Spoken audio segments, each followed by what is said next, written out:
तो दोस्तों आज मैं खुद को हील करने के 111 मंत्र में से कुछ मंत्र आपको बताने जा रहा हूँ जो लुइस एल हेल के द्वारा लिखी गई है। तो चलिए इसे शुरू करते हैं। लेखक ने हमें बताया है कि हमें हाँ कहने वाला व्यक्ति होना चाहिए। हम जितनी ही इस बात पर ध्यान देंगे कि हमें क्या नहीं चाहिए उतना ही वो हमें मिलेगा।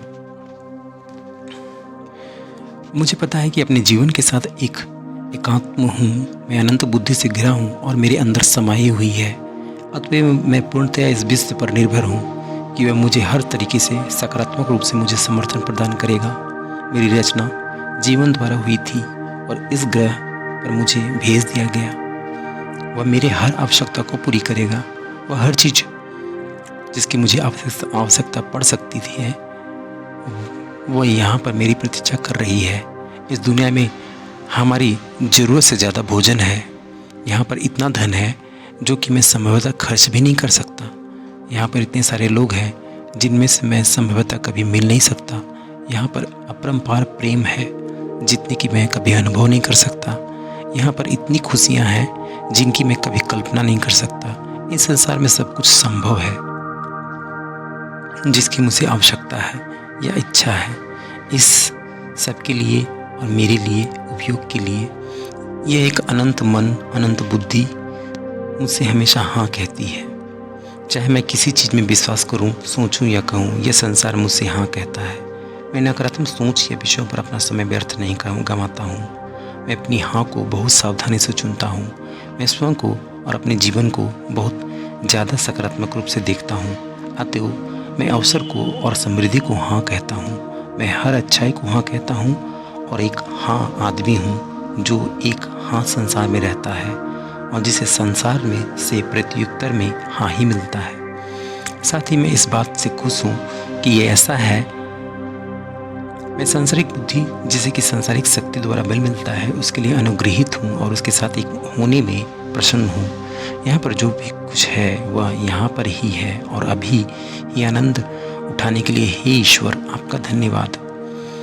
दूसरा है मैं अपने हिस्से अंगों को स्वीकार करता हूँ। दर्पण में देखिए और कहिए मैं अपने आप को प्यार करता हूँ और जैसा हूँ वैसे ही अपने आप को स्वीकार करता हूँ। अपने मन में क्या आता है आप ध्यान दें। आप कैसा अनुभव करते हैं यह आपकी समस्याओं का केंद्र हो सकता है।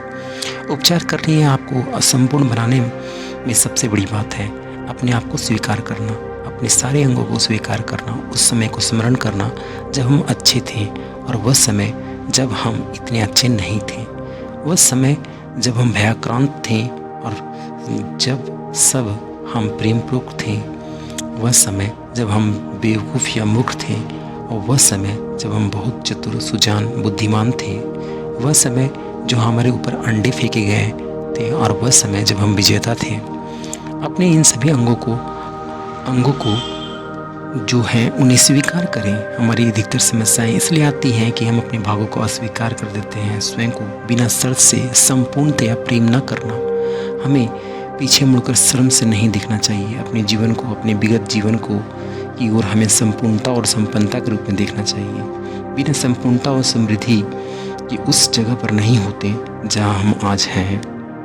जब हम अपने आप को संपूर्ण रूप से स्वीकार करते हैं तभी संपूर्ण होते हैं और स्वस्थ होते हैं। तीसरा है मैं उन सभी चीज़ों को स्वीकार करता हूँ जिनका मैंने स्वयं निर्माण किया है। यदि आप स्वयं को पूर्णतया, संपूर्णतया और पूरे तौर पर प्रेम नहीं करते हैं तो अपने जीवन पथ पर कहीं ऐसा करना नहीं सीखा। आप इसे भूल जाएं, अनसीखा करें। आप अपने प्रति सदा सह हो। मैं स्वयं को उसी प्रकार से स्वीकार करता हूँ जैसा मैं हूँ। मैं अपना समर्थन करता हूँ, मैं ऊपर विश्वास करता हूँ और जहाँ पर हूँ मैं अपने को स्वीकार करता हूँ। मैं स्वयं को हृदय के अंदर प्रेम करता हूँ। मैं अपने दिल के ऊपर हाथ रखकर उस प्यार को अनुभव करता हूँ जो मेरे हृदय में विद्यमान है। मुझे पता है कि मेरे मुझसे इसी जगह और इसी समय स्वीकार करने के लिए सभी जगह है। मैं अपने शरीर को स्वीकार करता हूँ। मैं अपने भार, अपनी ऊंचाई, अपने व्यक्तित्व, अपनी लिंग, अपनी सेक्सुअलिटी तथा अपने अनुभव सबको स्वीकार करता हूँ। मैं उन चीज़ों को स्वीकार करता हूँ जिनका मैंने अपने लिए निर्माण किया है। अपना भूत, अपना वर्तमान मैं अपने भविष्य का निर्माण देता हूँ। मैं एक दिव्य भव्य जीवन की अभिव्यक्ति करता हूँ। मैं सर्वोत्तम चीज़ों की योग्य हूँ। वे मुझे मिलने ही चाहिए। मैं यह सब अपने लिए स्वीकार करता हूँ। मैं चमत्कारों को मानता हूँ। मैं उपचार को स्वीकार करता हूँ। मैं पूर्णतया को स्वीकार करता हूँ। सबसे अधिक मैं स्वयं को स्वीकार करता हूँ। मैं बहुमूल्य हूँ और स्वयं को लुत्फ़ उठाता हूँ, और ऐसा ही है। चौथा है, मैं स्वयं को सकारात्मक रूप से व्यक्त करता हूँ। हर परिस्थिति का निर्माण करते हैं और हम अपनी शक्तियों को दे देते हैं तथा दूसरे लोगों को दोषारोपण करते हैं अपनी निराशाओं के लिए। किसी आदमी की जगह या चीज़ की हमारे ऊपर कोई ताकत या दबाव नहीं है। अपने मस्तिष्क में केवल हम ही विचारक हैं।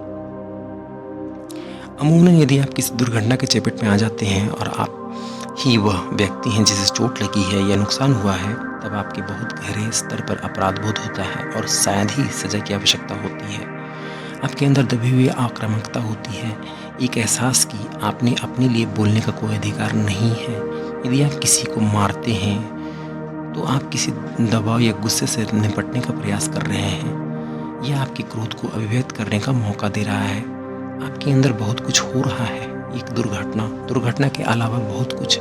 जब कोई दुर्घटना घटती है तब आप अपने अंदर झांक कर देखिए और आप दूसरे आदमी को प्यार से आशीर्वाद दीजिए तथा सारी घटना को अपने अंदर से निकाल दीजिए। पांचवा है, मैं अपनी उपचार की अगली सीढ़ी पर हूँ। जैसे कि आप कोई संकल्प लेते हैं, आप पीड़ित के चरित्र से बाहर निकल आते हैं। आप अब निसहाय नहीं हैं। आप अपनी शक्ति को पहचान लेते हैं, मान लेते हैं। संकल्प लेना एक शुरुआत है, एक रास्ता खोजना है। आप अपने अवचेतन मन से कहते हैं कि मैं जिम्मेदारी उठा रहा हूँ। मैं इस बात से अवगत हूँ कि कुछ ऐसा है जिसे मैं बदल सकता हूँ। यदि आप संकल्प को बार बार लगातार दोहराते हैं तो फिर या तो आप जो कुछ है उसे चले जाने देंगे या अपने लिए एक नया मार्ग खोल देंगे।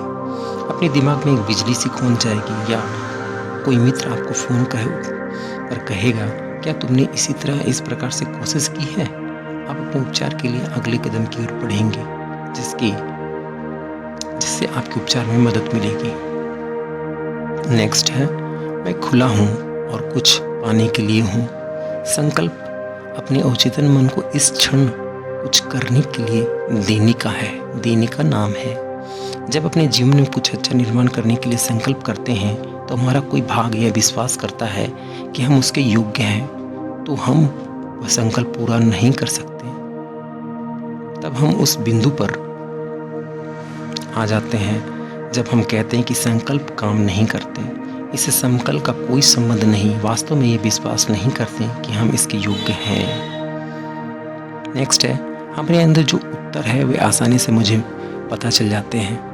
हमें इस बात का ज्ञान होना चाहिए कि हम किस चीज़ में विश्वास करते हैं। यदि आप अपने संकल्प दर्पण के सामने कह रहे हैं तो एक पेंसिल और पेड अपने पास रखिए।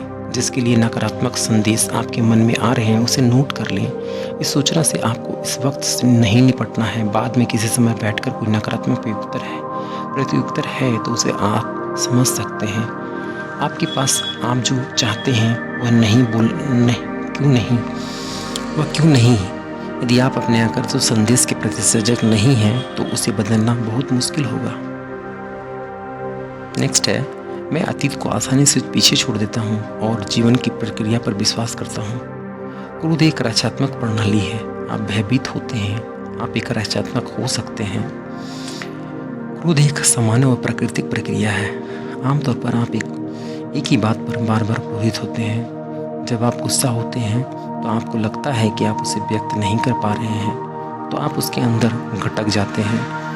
गुस्सा जिसे अपने अंदर दबा लिया है वह बीमारी के रूप में बाहर निकलता है। साल दर साल आप उस क्रोध को अपने शरीर के उस हिस्से में इकट्ठा करते जाते हैं। अतः आप अपना उपचार करने के लिए गुस्से को, अपनी सच्ची भावनाओं को बाहर निकलने दें। यदि आप उस व्यक्ति से सीधे उसके सामने जाकर नहीं कह सकते हैं तो आप दर्पण के सामने जाएं और अपनी भावनाओं को उस व्यक्ति को संबोधित करते हुए कहें। उसको हर बात कह दें, मैं तुम पर बहुत नाराज़ हूँ, मैं इस बात से बहुत परेशान हूँ, तुमने मेरी भावनाओं को चोट पहुँचाया है, आदि आदि। आप अपना सारा गुस्सा उस पर उड़े दीजिए। एक गहरी सांस लीजिए, दर्पण में देखिए और पूछिए, इससे क्या पैटर्न बना है? क्या मैं इसे बदल सकता हूँ? यदि आप अपने अंदर विश्वास की प्रणाली को बदल सकते हैं जिससे ये व्यवहार बना है, तब आपको कुछ और कहने की आवश्यकता नहीं है। तो दोस्तों,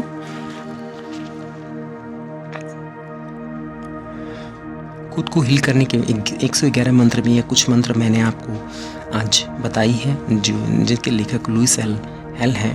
तो ये दोस्तों, इनमें से कौन से मंत्र आपको सबसे बेहतर लगे, नेक्स्ट वीडियो में मैं इसके आगे के मंत्रों को और बताऊंगा। तब तक के लिए धन्यवाद। यदि वीडियो को पसंद आया तो दोस्तों इसे ज़्यादा से ज़्यादा लोगों में शेयर करें ताकि वे अपने इस मंत्र से अपने जीवन में नई ऊंचाई को छू सकें। धन्यवाद।